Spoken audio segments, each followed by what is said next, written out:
Praise the Lord everyone. இன்றைக்கு நம்ம today's டாக்ஸாலஜியில் என்ன பார்க்க போகிறோம் அப்படின்னா, by Jesus wounds you are healed. ஆமென். தழும்புகளால் சுகமாக்குவேன் என்றவர் நீர்தானே செய்யா. தழும்புகளால் சுகமாக்குவேன் என்றவர் நீர்தானே செய்யா. இந்த நாளில் செய்யுமே, இறங்கி வந்து செய்யுமே. இந்த நாளில் செய்யுமே, இறங்கி வந்து செய்யுமே.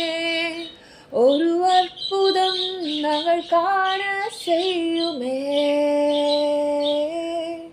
ஒரு அற்புதம் நாங்கள் காண செய்யுமே.